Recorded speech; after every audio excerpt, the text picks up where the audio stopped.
Hello everyone, I am Parthiban. Welcome you to SAP Views. இன்னைக்கு date 15/6/2025. இந்த வீடியோவை evening ஒரு 5:45க்கு ரெக்கார்ட் பண்ணிட்டு இருக்கிறேன்.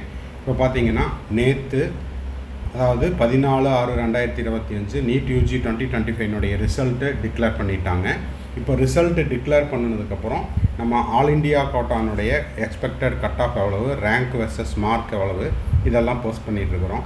இப்போது students and parents Tamil Nadu government medical காலேஜுக்கும் அதே போல் கவர்மெண்ட் கோட்டா சீட்டின் செல்ஃப் ஃபைனான்ஸ் காலேஜுக்கும் எக்ஸ்பெக்டட் கட் ஆஃப் என்ன அப்படின்ற மாதிரி கேட்டிருந்தாங்க. ஸோ அதுக்கான வீடியோ தான் இந்த வீடியோ. இப்போது இந்த வீடியோ அப்படிங்கிறது இன்னமும் தமிழ்நாடு ரேங்க் லிஸ்ட்டு ரிலீஸ் பண்ணல. ஸோ இது ஒரு ப்ரெடிக்ஷன் அப்படிங்கிற அடிப்படையில் மட்டுமே போட்டிருக்கிறோம். அதாவது இதுக்கு ப்ரீவியஸ் இயரில் ஆல் இண்டியா ரேங்க்கு என்னவாக இருந்துச்சு, அந்த ஆல் இண்டியா ரேங்க்குக்கான தமிழ்நாடு ஸ்டேட் ரேங்க் என்னவாக இருந்துச்சு அப்படிங்கிற அந்த கரஸ்பாண்டிங் ரேங்க்கை வச்சு ப்ரெடிக்ட் பண்ணியிருக்கிறோம். இது 100% கரெக்டாக இருக்கும் அப்படின்னு சொல்ல வரவில்லை. அதனால் இதை ஒரு டிஸ்க்ளைமராக எடுத்துக்கிட்டு இந்த வீடியோவை பாருங்கள். தமிழ்நாடு ரேங்க் லிஸ்ட் ரிலீஸ் பண்ணதுக்கு பிறகு தான் அக்யூரேட்டான கட் ஆஃப் என்ன அப்படிங்கிறத சொல்ல முடியும். இது இந்த ரேஞ்சில் இருக்கிறீங்க அப்படின்னா அதை நம்ம என்னவாக எடுத்துக்கலாம், ஒரு சேஃப் மார்க்காக எடுத்துக்கலாம். ஓகேங்களா?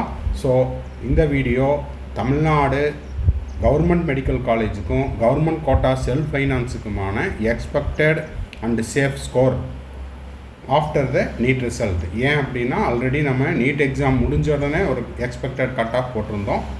அப்போவே சொல்லியிருந்தோம் கிட்டத்தட்ட ஒரு 100லேருந்து 120 மார்க் வரைக்கும் குறையலாம் அப்படின்ட்டு. இப்போது எந்த அளவுக்கு கட் ஆஃப் இருக்கும் அப்படிங்கிறத பார்க்க போகிறோம். வீடியோக்குள்ளே போகிறதுக்கு முன்னாடி இந்த வீடியோ இது வரைக்கும் நீங்கள் லைக் பண்ணாமல் பார்த்துட்ருக்கிறீங்கன்னா மறக்காமல் ஒரு லைக் பட்டனை ப்ரெஸ் பண்ணிட்டு பாருங்கள். எஸ்ஏபி வியூஸ் யூடியூப் சேனலுக்கு இப்போ தான் ஃபஸ்ட் டைம் வந்திருக்கிறீங்க, இன்னமும் சப்ஸ்கிரைப் பண்ணல அப்படின்னா மறக்காமல் சப்ஸ்கிரைப் பண்ணிவிட்டு பெல் ஐக்கானை கிளிக் பண்ணிட்டு பாருங்கள். அப்போ தான் நம்ம போடுற எல்லா வீடியோஸும் உங்களுக்கு நோட்டிஃபிகேஷனாக வரும். கவுன்சிலிங் ப்ராசஸ், அதே போல் எம்பிபிஎஸ் அட்மிஷன், அதுக்கப்புறம் செக்யூரிட்டி டெபாசிட் ரீஃபண்ட் ஆகிற நாள் வரைக்கும் நம்ம போடுற வீடியோஸ் எல்லாம் உங்களுக்கு நோட்டிஃபிகேஷனாக வந்துடும்.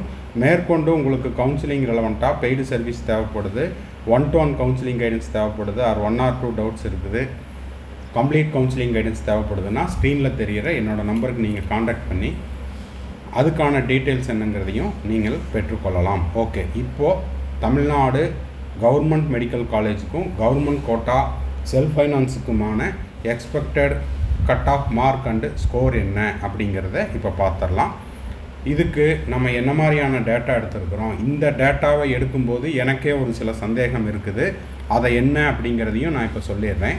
இப்போ பார்த்தீங்கன்னா ஓசி கேட்டகரிக்கு ஆல் இண்டியா ரேங்க்கு லாஸ்ட் இயரில் 26,136 இருக்கிற பட்சத்தில் 1,414, அதாவது 1,414 தமிழ்நாடு ஸ்டேட் ரேங்காக இருந்துச்சு. ஓகேங்களா? சரி, இப்போது ஓசி கேட்டகரிக்கு 1,219 சீட்டு ஃபார் கவர்மெண்ட் மெடிக்கல் காலேஜ். அப்போது கவர்மெண்ட் மெடிக்கல் காலேஜுக்கு ஓசி கேட்டகரிக்கான சேஃப் மார்க் நீட் ஸ்கோர் என்ன அப்படின்னா 525 அண்ட் எபோவ் இருந்ததுன்னா இப்போதைக்கு சேஃப் மார்க் அப்படின்னு எடுத்துக்கலாம். இது கவர்மெண்ட் காலேஜினுடைய க்ளோசிங் மார்க். அதுவே கவர்மெண்ட் கோட்டா செல்ஃப் ஃபைனான்ஸுக்கு 495 அண்ட் எபோவ் வச்சுருக்கிறீங்கன்னா சேஃப் மார்க். இதுக்கு கண்டிப்பாக குறையும். எப்படி சார் அப்படின்னா எனக்கே ஒரு சந்தேகம் இருக்குதுன்னு சொன்னேன். இப்போ இந்த ஆல் இண்டியா ரேங்க் 26,136 அப்படிங்கிற ஆல் இண்டியா ரேங்க் எடுத்துருக்கிறேன். அந்த ரேங்க்குக்கு கரஸ்பாண்டிங் தமிழ்நாடு ரேங்க்கு 1,414 இருக்கலாம். இந்த இடத்துல எனக்கான சந்தேகம் என்ன அப்படின்னா இந்த 26,136 அப்படிங்கிற ஆல் இண்டியா ரேங்க்கு தமிழ்நாட்டு மாணவராக தான் இருக்கணுங்கிற கட்டாயம் இல்லை. ஏன்னா இப்போதைக்கு நம்ம ப்ரீவியஸ் இயர்னுடைய இல்லைன்னா அதுக்கு முன்னாடி வருஷம் இந்த மாதிரியான டேட்டாவை வச்சு தான் போட்டிருக்கிறோம். அப்போ 26,136 அந்த ரேஞ்சு. அப்போ 26,136 இருக்கலாம், இல்லைன்னா 26,150 இருக்கலாம், 200 கூட இருக்கலாம். புரியுதுங்களா? எதனாலன்னா இந்த மாணவர் தமிழ்நாட்டு மாணவராக தான் இருக்கணும் அப்படிங்கிற கட்டாயம் இல்லை. அப்போது ஆல் இண்டியா ரேங்க் மாறுச்சுன்னா அதில் உங்களுக்கு மார்க்லேயும் மாற்றம் இருக்கும். ஓகேங்களா? அப்போ நான் சொல்ல வந்தது உங்களுக்கு புரிஞ்சிருக்குன்னு நினைக்கிறேன்.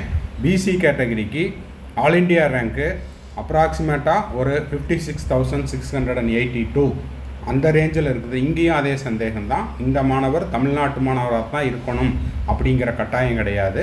அப்போ அப்ராக்சிமேட்டாக 56,682 அப்படிங்கிறத நீங்கள் 56,700 கூட எடுத்துக்கலாம்.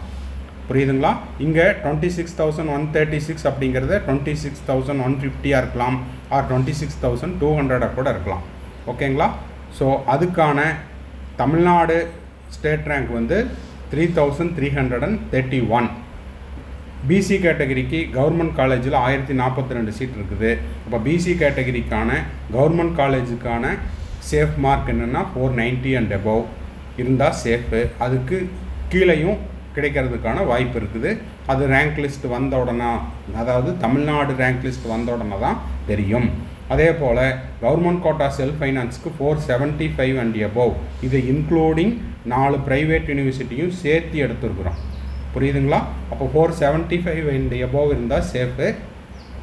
அதுக்கு மார்க்கு குறையவும் செய்யலாம். இதில் உங்களுக்கு செல்ஃப் ஃபைனான்ஸ் காலேஜையும் எடுத்துருக்குறோம், கவர்மெண்ட் கோட்டா செல்ஃப் ஃபைனான்ஸும், அதே போல் கவர்மெண்ட் கோட்டா சீட்டின் ப்ரைவேட் யூனிவர்சிட்டிக்கும் இது பொருந்தும். பிசிஎம்முக்கு ஆல் இண்டியா ரேங்க்கு 64,326 இருக்கிற பட்சத்தில் 3,781 தமிழ்நாடுனுடைய எக்ஸ்பெக்டட் ரேங்காக இருக்கலாம். இந்த மாணவர் தமிழ்நாட்டு மாணவராக இருக்கணும் அப்படிங்கிற கட்டாயம் இல்லை. அப்படி இருந்தது அப்படின்னா, அதில் மாற்றம் இருக்குதுன்னா இந்த ரேங்க்கும் முன்ன பின்ன வரும். ஓகேங்களா? சரி, number of seat for PCM 138, expected safe score for government medical college பிசிஎம்முக்கு 485 அண்ட் எபோவ் இருந்தால் சேஃப் மார்க்கு. அதே போல் கவர்மெண்ட் கோட்டா சீட்டின் செல்ஃப் ஃபைனான்ஸில் 470 அண்ட் எபோவ் இருந்தால் சேஃப் மார்க். எம்பிசி கேட்டகரிக்கு ஆல் இண்டியா ரேங்க் 74,293. இதுக்கும் மேலே சொன்ன அதே பாயிண்ட்டு இங்கேயும் அப்ளிகபிள் ஆகும். ஸோ இந்த ஆல் இண்டியா ரேங்க்கு 74,293க்கான corresponding state rank, Tamil Nadu state rank என்னவா இருக்கலாம் அப்படின்னா 4,486 இருக்கலாம். Number of seats 786. அப்போது கவர்மெண்ட் காலேஜுக்கான எம்பிசிக்கு சேஃப் மார்க் என்ன அப்படின்னா 470 அண்ட் எபோவ். அதே போல் கவர்மெண்ட் கோட்டா சீட்டின் செல்ஃப் ஃபைனான்ஸாக இருந்தது அப்படின்னா 440 அண்ட் எபோவ் இருந்தால் சேஃப் மார்க். எஸ்சி கேட்டகரிக்கு 16,289. அதுக்கான எக்ஸ்பெக்டட் தமிழ்நாடு ஸ்டேட் ரேங்க் பார்த்திங்கன்னா 10,365. இப்போது நம்பர் ஆஃப் சீட்டு வந்து 595 சீட்ஸ் இருக்குது. அப்போது 425 அண்ட் எபோவ் இருந்தால் எஸ்சி கேட்டகரிக்கு கவர்மெண்ட் காலேஜுக்கு சேஃப் மார்க். 380 அண்ட் எபோவ் இருந்தீங்கன்னா உங்களுக்கு வந்து கவர்மெண்ட் கோட்டா செல்ஃப் ஃபைனான்ஸ் கிடைப்பதற்கான சேஃப் மார்க்காக எடுத்துக்கலாம். எஸ்சிஏ கேட்டகரிக்கு 2,60,741 ஆல் இண்டியா ரேங்காக இருந்தால் அதுக்கான தமிழ்நாடு ஸ்டேட் ரேங்க்கு 15,681 இருக்கலாம். ஓகேங்களா? 100% இருக்கும்னு சொல்ல வரல, இருக்கலாம். ஓகேங்களா? சரி, அதுக்கான சீட்டு எஸ்சிஏக்கு 113 சீட் இருக்குது. அப்போது 375 அண்ட் எபோவ் இருந்தால் safe mark for government medical college. 340 and above இருந்தால் கவர்மெண்ட் கோட்டா சீட்டின் செல்ஃப் ஃபைனான்ஸுக்கு சேஃப் மார்க்காக எடுத்துக்கலாம்.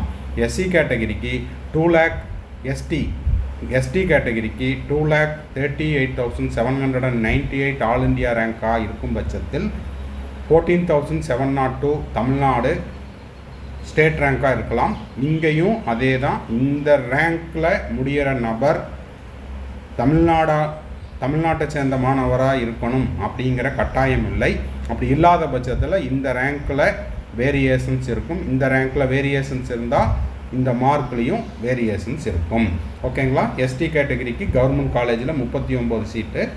அதுக்கு சேஃப் மார்க் என்ன? கவர்மெண்ட் காலேஜுக்கு 375 அண்ட் எபோவ் இருந்தால் அதை சேஃப் மார்க்காக எடுத்துக்கலாம். அதுக்கு குறையவும் செய்யலாம். அதுவே government quota seat in self finance காலேஜாக இருந்தது அப்படின்னா அதுக்கு 330 அண்ட் எபோவ் எடுத்திருந்தால் அதை வந்து சேஃப் மார்க்காக எடுத்துக்கலாம். இந்த வீடியோவை முடிக்கும்போது திரும்பவும் இன்னொரு டைம் சொல்கிறேன், டிஸ்க்ளைமராக எடுத்துக்கோங்க. இது ஒரு பொறுப்பு துறப்பு. இந்த மார்க் அப்படிங்கிறது மாற்றத்திற்கு உட்பட்டது.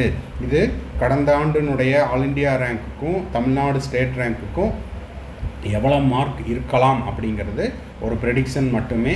இதை கரெக்டாக சொல்லணும்னா Tamil Nadu state rank list release பண்ண பிறகு அதில் கம்யூனல் ரேங்க் எவ்வளோ இருக்குதோ அதனை பொறுத்தே கவர்மெண்ட் காலேஜுக்கும் அதே போல் கவர்மெண்ட் கோட்டா சீட்டின் செல்ஃப் ஃபைனான்ஸ்லேயும் மேனேஜ்மெண்ட் கோட்டாக்கும் கரெக்டான எக்ஸ்பெக்டட் மார்க், அதாவது கரெக்டான கட் ஆஃபை சொல்ல முடியும். ஓகேங்களா? ஸோ இந்த வீடியோ உங்களுக்கு யூஸ்ஃபுல்லாக இருந்துச்சுன்னா மறக்காமல் இந்த வீடியோவுக்கு ஒரு லைக் பண்ணிடுங்க. சப்ஸ்கிரைப் பண்ணாதவங்க சப்ஸ்கிரைப் பண்ணிவிட்டு பெல் ஐக்கானை கிளிக் பண்ணி வச்சுக்கோங்க. அப்போ தான் நம்ம போடுற எல்லா வீடியோஸும் உங்களுக்கு நோட்டிஃபிகேஷனாக வரும்.